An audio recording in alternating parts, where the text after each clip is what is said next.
about fear, and something that comes up quite a lot in discussions with people with rheumatoid arthritis, and something that you may find yourself in your life having RA, is that there is an underlying constant background fear about what the future might look like.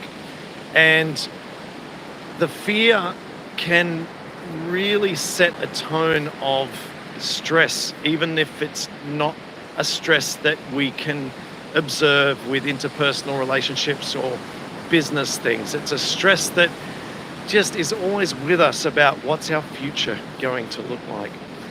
And so today I want to share with you some strategies that I find really effective to manage this, and are actually really effective at not just managing the fear associated with the disease, but getting a better outcome, having a better future. And so the first thing I like to do is to have people write down exactly what the fears are, one by one.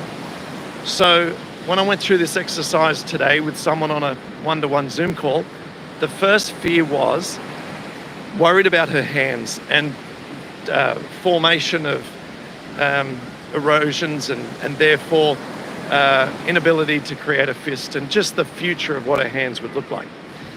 So we wrote down, or she's wrote down,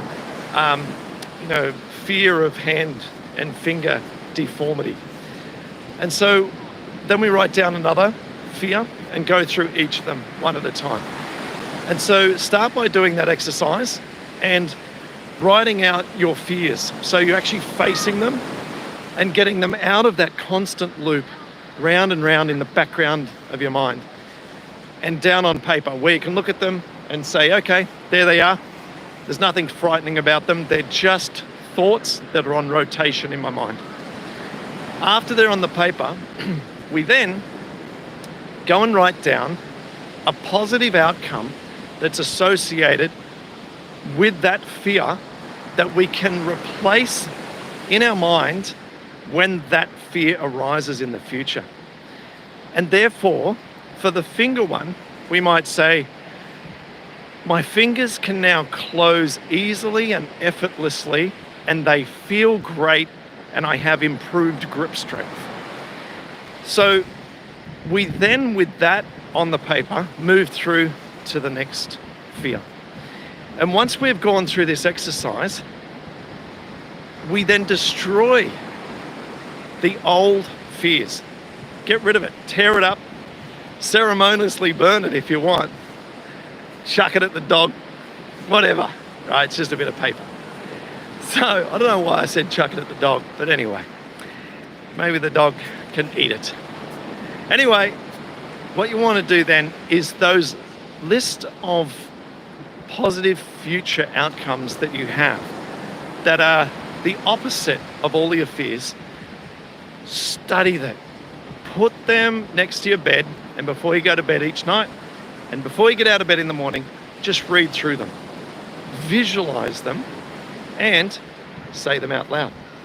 And by doing that, what you will do is set a different path for yourself as to, what you expect for that area of your life. And this tackles that fear straight on. And I find this very effective.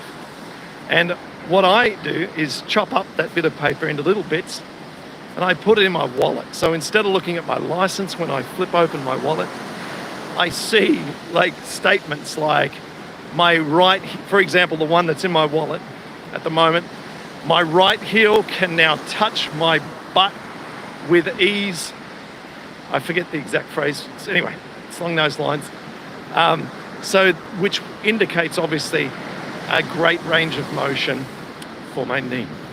And so that's the latest thing. I've just got that one that I'm working on because I want to increase the range of motion on my knee, because I was worried that I would not get that back. So that's what I'm working on. And when you do this, you will find that the fear is way down and you feel more in control. And remember, that's our end goal. We want to get to a position where we have complete confidence and control over the condition. So remember, that's the end game. It's not a remission, it's not a cure, any of these words. What it is complete confidence and control over our condition. And so by aligning our future vision that completely crushes our current fears, it's a powerful, powerful step in the right direction. I hope that helps, and thanks for joining me on this beautiful beach walk.